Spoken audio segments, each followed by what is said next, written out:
지금까지 이제 오늘까지 한 8주에 걸쳐서 예수님의 산상수훈 팔복 말씀을 나누었습니다. 오늘이 마지막 8번째 말씀입니다. 여러분 팔복 말씀을 처음 시작할 때 우리 다 함께 이렇게 암송했으면 좋겠다고 했는데 암송하셨나요? 예, 암송하셨다고 이렇게 입을 이렇게 벌리시는 분도 있고 또 외면하시는 분도 있고 다양합니다. 예. 우리 한 주간 드릴 테니까 그렇게 길지 않잖아요. 암송할 때마다 주신 말씀을 이렇게 연상하면서 또 인터넷에도 올라 있으니까 들으시면서 암송하시면 더 암송이 잘 됩니다. 여러분 암송 예수님이 주신 팔복의 말씀은 우리가 항상 마음에 새기고 있어야 돼요. 오늘은 8번째 말씀, 마지막 말씀인데 그 10절부터 12절까지를 다시 한번 우리 읽겠습니다. 10절부터 12절까지입니다. 시작. 의를 위하여 핍박을 받는 자는 복이 있나니 천국이 그들의 것입니다. 나로 말미암아 너희를 욕하고 박해하고 거짓으로 너희를 거슬러 모든 악한 말을 할 때에는 너희에게 복이 있나니 기뻐하고 즐거워하라. 하늘에서 너희의 상이 큼이라. 너희 전에 있던 선지자들도 이같이 박해하였느니라. 여러분, 이 의를 위해서 박해받는다는 것이 무엇을 뜻하는 걸까요? 그러니까 살아가면서 뭔가 실수도 하고 잘못을 해서 또 어려움 당하고 박해받는다, 그런 것이 아닙니다. 또한 내가 가지고 있는 어떤 신념이 있죠. 살아가면서도 신념, 또 어떤 사상 같은 거, 그런 것 때문에 받는 박해도 아니에요. 의 때문에 받는 박해를 말합니다. 우리가 지금 방금 전에 읽은 11절 보면은 나로 말미암아 너희를 욕하고 박해하고, 그렇죠? 나로 말미암아 너희를 욕하고 박해하고 거짓으로 너희를 거슬러 모든 악한 말을 할 때에는 너희에게 복이 있나니. 예수님께서 그렇게 말씀하셨어요. 그러니까 나로 말미암아, 나가 누구지요? 나로 말미암아. 예수님 때문에 어려움을 당하고 박해를 받는다는 거예요.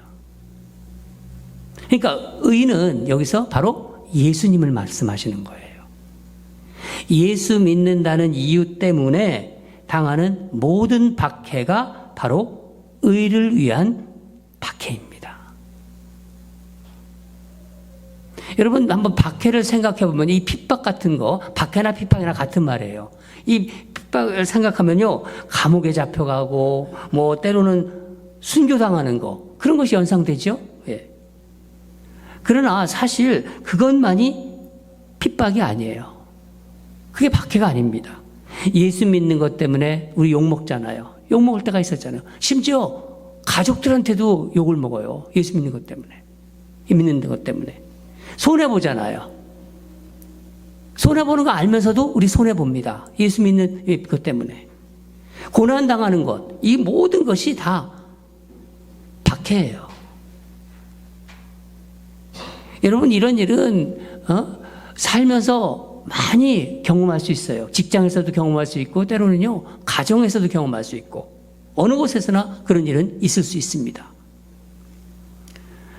오늘 말씀을 보면요, 예수님께서 특별히 세 절을 말씀하시는데, 이 박해에 대해서 한 걸음 더 나가서 그리스도인이 박해를 받을 때, 예수 믿는 사람들이 박해를 받을 때 뭐라고 말씀하시냐면 기뻐하고 즐거워하래요.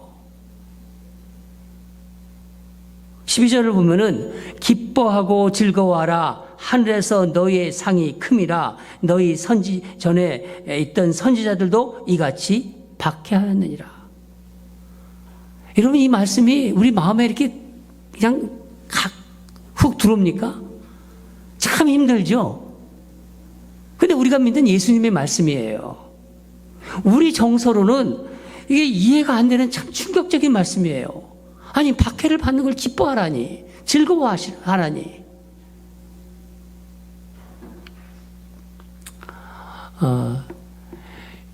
고 유진 피터슨 목사님은 이 팔복의 마지막 말씀을 이렇게 번역했어요.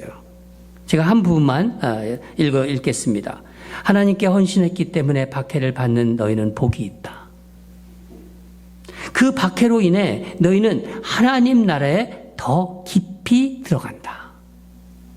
박해 때문에 하나님 나라에 더 깊이 들어갈 수 있다는 거예요. 그뿐 아니라 사람들이 내 평판을 떨어뜨리려고 너희를 깔보거나 내쫓거나 너희에 대해 거짓을 말할 때마다 너희는 복을 받은 줄로 알아라.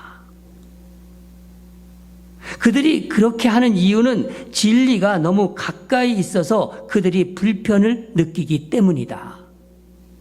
그런 일이 일어날 때 너희는 기뻐해도 좋다. 아예 만세를 불러도 좋다. 놀랍죠? 만세를 불러도 좋대요. 우리를 박해할 때. 박해로 인해서 하나님 나라를 깊이 체험할 수 있다.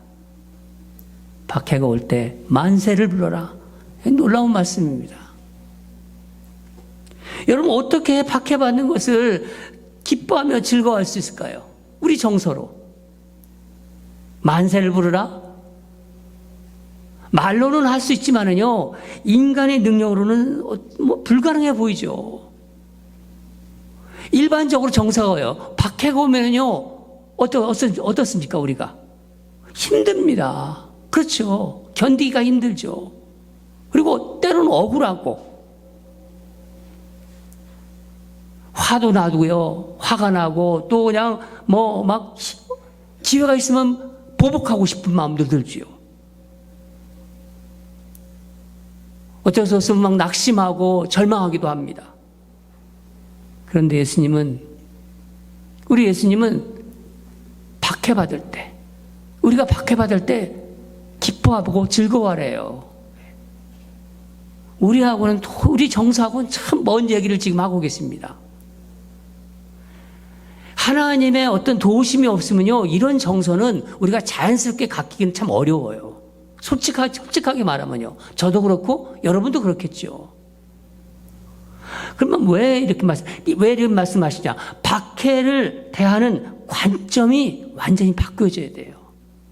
세상에서 우리가 박해를 당할 때 그 박해를 대하는 관점이 변화해야 된다는 거예요. 바뀌어져야 된다는 거죠. 왜 예수님은 우리가 이 예수님으로 인해서 박해를 받을 때 기뻐하고 즐거워하라고 하시는 건가요? 오늘 그 문제를 여러분과 좀 나누어 보도록 하려고 합니다. 여기에는 두 가지 이유가 있는 것 같아요. 첫째는 예수님을 믿는 것 때문에 고난당하고 박해받는 것은 내가 누구인지를 나타내는 분명한 아주 확실한 증거가 되기 때문이에요. 아무나 박해받지 않아요. 하나님의 아들 예수님은 이 땅에 오셔서 수없는 핍박을 당하셨어요. 수없는 박해를 받으셨습니다. 예수님 스스로가 자신이 이 땅에서 박해받을 것을 아셨고 또한 자신을 따르는 제자들도 박해를 받을 것이라고 말씀하셨습니다.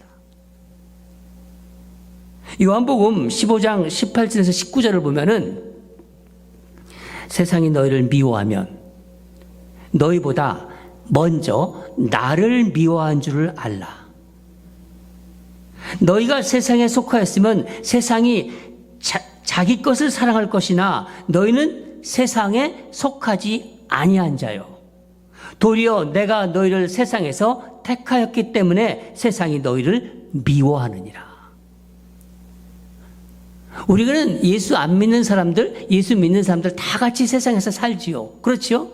살지만은 우리는 예수 믿는 사람들은 세상에 속한 자가 아니기 때문에 핍박은 당연하다는 거예요. 여러분, 우리가 믿는 이 복음은요, 세상의 가치관과 같지 않아요. 알고 믿으시는 거죠? 예수님을 믿는 순간부터, 내가 예수님을 주로 고백하는 순간부터 세상은 나를 거부합니다. 왜냐하면 예수님을 믿는 것과 이 세상의 가치관이 연합할 수가 없어요. 충돌해요. 두 가치관은 부딪힐 수밖에 없습니다. 이 성경 말씀은 세상의 가치관과 부딪힐 수밖에 없어요. 세상이 요구하는 가치관과 그리스도에 속한 가치관은 늘 부딪힙니다. 충돌합니다. 부딪히면 어떻게 돼요? 핍박이 자연스럽게 오는 거예요. 박해가 자연스럽게 오는 겁니다. 여러분, 예수장이란 말 듣지 않습니까? 제가 예수를 좀 아주 이렇게 남달리 믿었나 봐요. 우리 가정에서. 그랬더니 제가 없는데 제가 방에 있는지도 모르고 우리 가족들이 얘기한 중에서 예수쟁이란 말이 딱 나오더라고요. 바로 이런 관점에서 바로 예수장이란 말도 나온 거예요. 이런 충돌에서. 그리스도인은요, 세상 가치관으로 살아가는 사람이 아니에요. 주님이 주시는 말씀, 주님이 주시는 마음과 생각으로 살아가는 사람들이 바로 예수쟁이들이에요. 우리는 다 예수쟁이들이에요. 예수를 주님으로 영접했다면. 이 세상에 속하지 않은 하나님 나라의 백성이기 때문에 세상이 우리를 미워할 수밖에 없는 거예요. 밀어내요, 우리를. 결국은요. 그래서 박해받는 것이고, 박해가 내 삶에 있다면은 내가 하나님의 자녀, 그리스도인이라는 것이 확실한 증거가 되는 거예요. 여러분 중에서 만약에 내가 신앙생활 지금 오래 하고 있다. 난 직분도 받았다. 그런데 나는 이 세상 사는데 아무 갈등이 없다. 이 세상의 가치관과 전혀 충돌하지 않는다. 그렇다면요, 심각한 문제입니다. 오늘 말씀을 들으면서 나의 신앙을 점검해 보시기 바랍니다. 예수 믿는 것 때문에 삶에 어려움이 있고 갈등하는 것은요, 그냥 당연한 것이고 내가 천국 백성임을 나타내는 뚜렷한 증거예요. 여러분, 예수 믿는 사람은요, 어디에 있든 표시가 나요. 최근에 제가 병원에 갔는데, 처음에 가면은 병원 그 시트에다가 그 인포메이션, 환자 기록을 다 쓰라고 하지 않습니까? 거길 쭉 보니까 미성년자인 경우에는 환자 부모를 적는 난에 전에는 father, mother가 이렇게 써 있었어요. 그런데 어느 순간부터 그 단어가 없어졌어요. 뭐라고 써 있는지 아세요? parents 1, parents 2. 아버지, 엄마가 없어졌어요. 기가 막힌 돈은 아니에요? 이거 예수 믿는 사람들이 자연스럽게 쓸 수 있어요? 근데 제가 옆에서 누굴 봤는데, 아이를 데리고 왔는데 그 부모가 거길 지우더라고요. parent 1, father, parent 2, mother 쫙 지워버리더라고요. 이게 충돌하는 거예요, 세상과. 두 번째, 예수님께서 그 박해를 기뻐하라는 이유는요, 하늘에서 받을 상이 크기 때문입니다. 여러분, 박해를 받는다는 것은 이 세상에서 많은 것을 잃어버린다는 걸 뜻해요. 때로는 내가 가진 재산도 잃어버릴 수 있어요. 또 건강도 잃어버릴 수 있고, 심지어 생명도, 목숨도 잃을 수가 있습니다. 순교자들이 그렇지 않습니까? 선교 가서 생명도 잃을 수 있어요. 그러나 예수님 뭐라고 말씀하십니까? 하늘에서 우리가 받을 상이 기다리고 있다는 거예요. 우리는 알지 못하지만 그 상이 우리를 기다리고 있다는 거예요. 구체적으로 성경에 어떤 상이라고는 분명하게 나와 있지 않습니다. 우리가 찬양에서 면류관이라고 했지만은요, 그 면류관인지 뭔지는 정확히 모르겠어요. 박해받는 자에게 주님이 약속하신 하나님의 상급이 있다는 거예요. 여러분, 이 땅에서 이런 상 저런 상 우리 받을 때 참 기쁘고 좋지요. 그런데 하늘에서 받는 이 상보다 더 큰 상은 없고 더 기쁜 것도 없어요. 여러분, 이 상 받고 싶으세요? 쉽게 대답이 안 나오죠. 박해를 받아야 되니까. 여러분, 이 상을 받으셔야 돼요. 저는 예수님이 말씀하신 이 상이 우리가 예수 믿고 그냥 천국 간다, 그것을 말씀하시는 거라고 생각하지 않습니다. 그렇다면 예수님이 특별히 이 8복의 8가지 복의 마지막 부분에서 박해를 여러 번 말씀하시면서 이 8복의 마지막에서 말씀하지 않으셨을 거예요. 그냥 우리가 예수 믿고 천국 가는 게 그 상이라면은 왜 이렇게 말씀하셨겠습니까? 분명히 그 말씀은 아닙니다. 천국 가는 거, 그게 상이라는 건 아니에요. 우리가 상상할 수 없는 것으로 그 상이 주어질 거라는 거예요. 또한 이 땅에서 박해받는 자만이 아는, 그것을 경험하는 특별한 하늘나라의 정서라는 거예요. 박해받는 자는 그 기쁨을 안다는 거예요. 그 박해를 경험하지 못한 사람은 모른다는 거죠. 저는 솔직히 오늘 설교를 준비하면서 많이 힘들었어요. 왜냐하면은 예수님 때문에 제가 이렇다 할 핍박을 받은 게 기억이 나지 않는 거예요. 제가 박해를 받은 적도 없고, 목회를 그동안 오랫동안 하면서 가끔 성도들이 속삭여서 저를 그렇게 좀 그런 것들은 제가 기억이 나요. 근데 무슨 얘가 예수님 때문에 뺨을 맞은 적도 없고, 모멸감을 어떤 수치감을 당한 적도 없고. 여러분들은 어떠세요?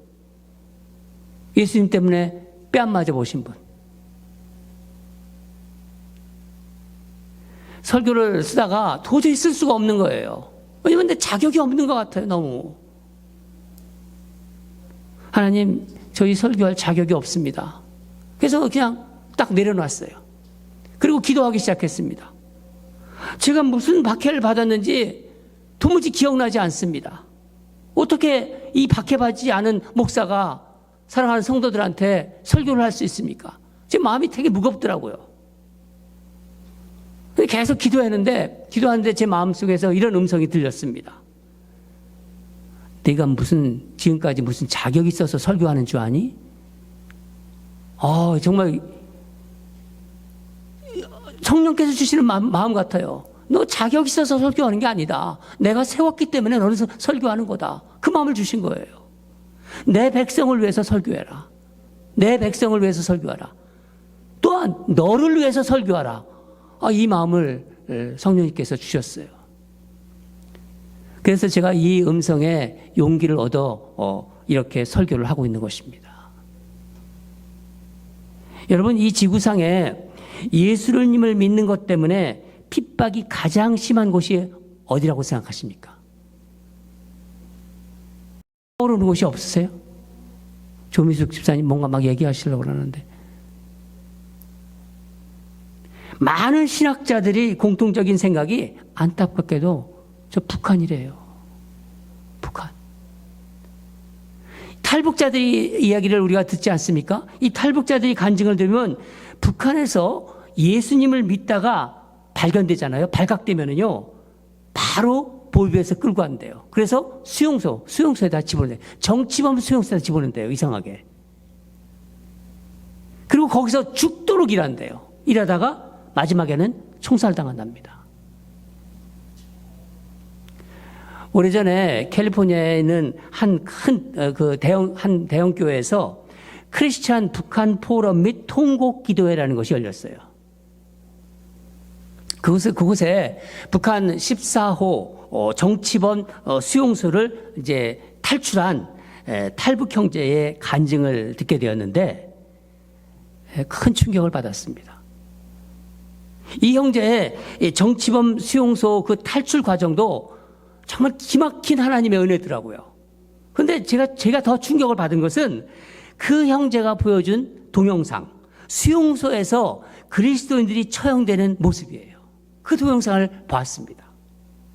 매년 그 수용소에는 매년 3월과 11월에 공개 처형이 있다고 합니다. 처형이 이제 확정된 사람들은 손을 이렇게 뒤로 묶였더라고요. 이렇게 묶었더라고요. 그리고 이 머리는 보자기로, 흰 보자기로 썼어요. 이걸 다 보자기로 이게 머리를 가리더라고요. 보자기로 머리를 묶인 채로 다 말뚝에 이렇게 서 있는 거예요. 처형당하기 전에 마지막에 무슨 말을 하고 있는가를 물어보는 것 같아요. 근데 그 동영상에 들리지 않아요. 뭐라고 하는지. 그렇지만 정말 충격적인 장면은 처형 직전에 다 이제 말뚝에 봐서 이 흰 보자기를 다 뒤집어 쓰고 이렇게 하고 있는데 처형 직전에 바로 머리를 하늘을 향해서 들어요. 이 사람들이. 그게 저한테는 굉장히 큰 충격이었습니다. 세상을 떠나는 마지막 순간, 흰 보자기로 머리를 감은 채로 말뚝에 묶인 그들이 고개를 들고 있는 그 영상을 보면서 저는 그 한 장면이 이렇게 오버랩되었어요. 초대교회 때 이 스테반 집사가 이 돌에 맞아 죽지 않았습니까? 돌이 막 날아오는 가운데 돌에 죽으면서 하늘을 바라보는 장면이 연상되었어요. 돌이 날아오는 순간에 스테반 집사는요, 머리를 들고 하늘에 계신 주님을 환상으로 바라봅니다. 무엇을 지금 스테반 집사가 그때 보았나요? 주님이 다스리는 세계를 보여주신 거예요. 잠깐이나마.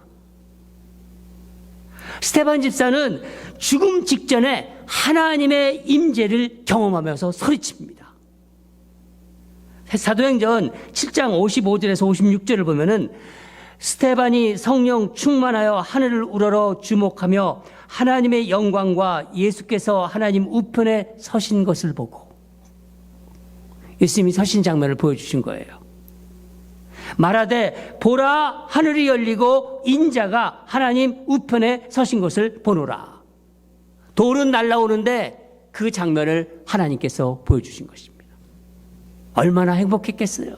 여러분, 얼마나. 하나님은 스테반 집사가 그 숨이 끊어지기 전에 하늘의 영광을 보여주셨습니다. 이 땅에서는 볼 수 없는 거예요. 근데 죽음 직전에 바로 보여주신 거예요. 이 땅을 떠나기 전 마지막 그 순간만큼은 얼마나 정말 스테반 집사가 그 행복했겠습니까? 천국을 깊이 체험한 것입니다. 여러분, 초대교회 때 많은 핍박이 있었습니다. 기독교인들에 대해서. 가족을 잃고 뿔뿔이 흩어졌어요. 로마 황제가 신이라고 얘기하는데, 로마 황제가 신이라는 것을 인정하고 내가 예수 믿지 않겠다고 그 말 한마디만 하면은 살려주는데, 기독교인들은요, 그리스도인들은, 예수 믿는 사람들은 그 말을 참 할 수가 없는 거예요. 사자굴에 집어던져요. 영화에서 많이 보셨잖아요. 사자굴에 집어던져서 맹수의 밥이 되어도 예수님을 부인할 수 없었습니다. 여러분, 기독교 역사를 보면요, 예수님으로 인해서 순교한 성도들이 얼마나 많은지 몰라요. 한국의 양화진에 가서도 그 순교한 그 선교사들이 그 묘비가 있습니다. 우리나라 일제시대 때 천황, 이 일본 사람들은 천황을 이제 숭배하라고 했지 않습니까? 일본 천황에게 절하라는 거예요. 학교마다 절하라고 하고, 이런 단체에서도 절하라고 하고. 그러면 너희들 살려주겠다.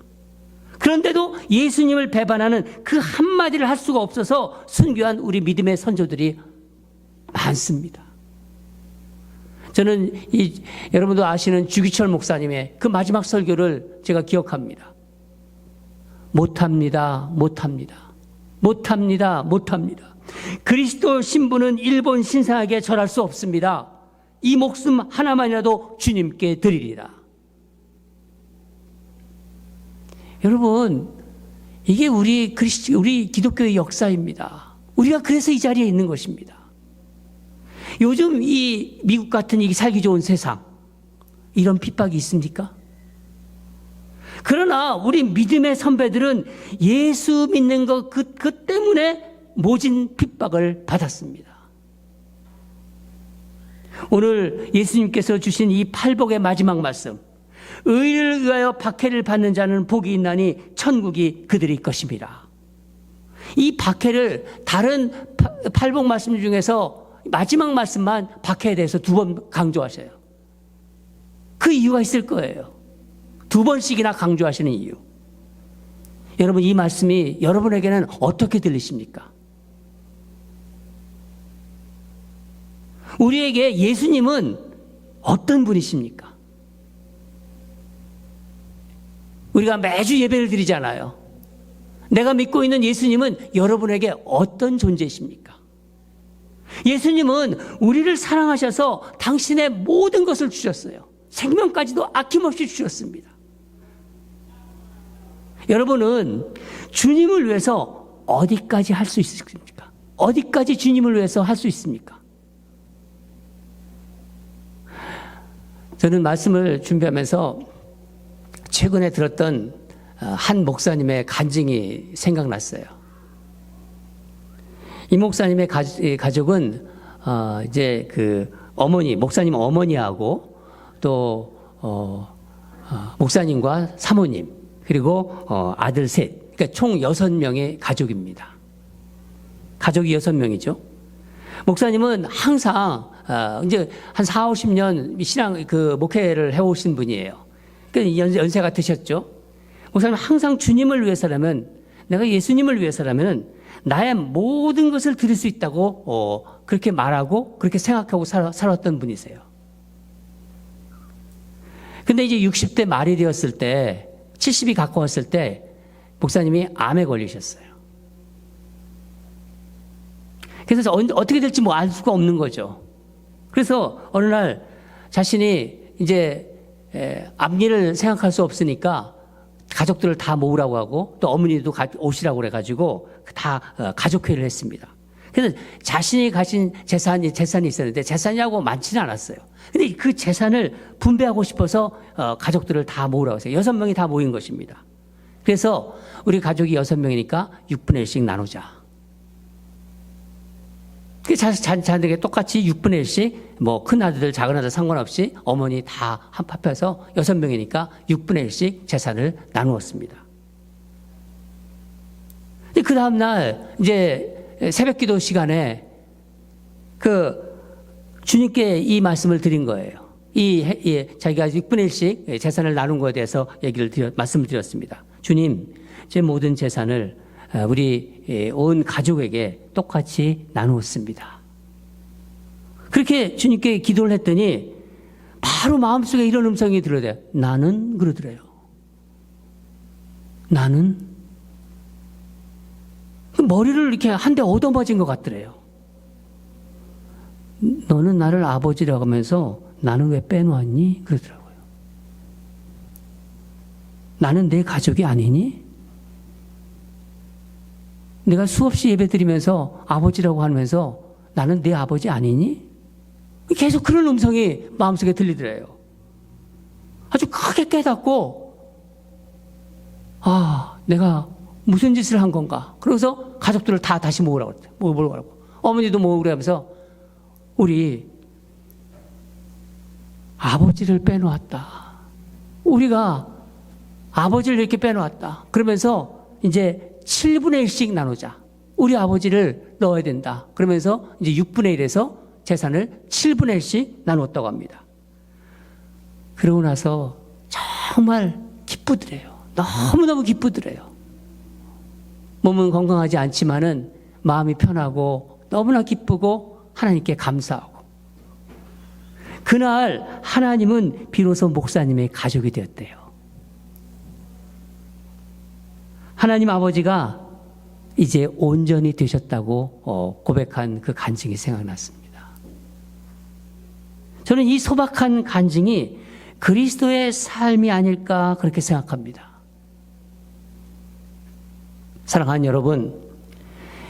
예수님 때문에 예수님을 위해서 지금 어려움 당하고 계십니까? 그렇다면요, 그분은요, 하나님 나라의 백성이에요. 예수 믿는 것 때문에 혹시 힘든 핍박을 당하고 계십니까? 박해를 당하고 계십니까? 그분에게 상상하지 못할 하나님의 상이 기다리고 있습니다. 또한 이 땅에서 그분만이 아는 하나님의 특별한 임재를 경험하실 거예요. 다른 사람들은 몰라요. 스데반이 경험했던 그 하나님 나라를, 그 정서를 경험하게 될 것입니다. 저는 저와 여러분이 이왕 하나님 우리 믿잖아요. 그저 그냥 세상에서 세상 사람들처럼 세상에서 잘 먹고 잘 사는 그런 복만이 아니라 하나님이 주시는 최고의 복을 받았으면 좋겠어요.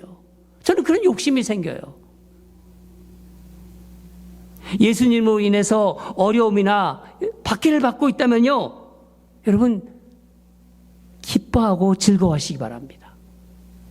그분이 진정 예수님의 제자이고 천국이 바로 그분일 것입니다. 저는 오늘 설교의 마무리를 남미의 그 에콰도르에서 29세에 꽃다운 나이로 순교한 짐 엘리엇의 선교사의 말로 맺고자 합니다.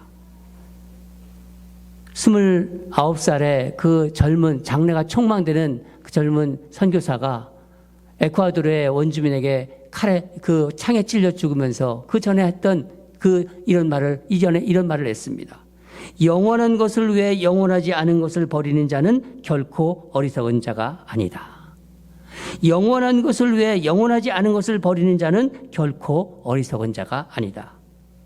사랑하는 여러분, 주님을 위해서 살아가면서 기꺼이 어려움을 당하고, 이 땅을 살면서 기꺼이 어려움을 당하고, 손해도 보고, 내가 주님을 믿기 때문에 손해도 보고 십자가를 지고 박해를 받을 수 있는 저와 여러분이 되기를 주님 이름으로 축원합니다.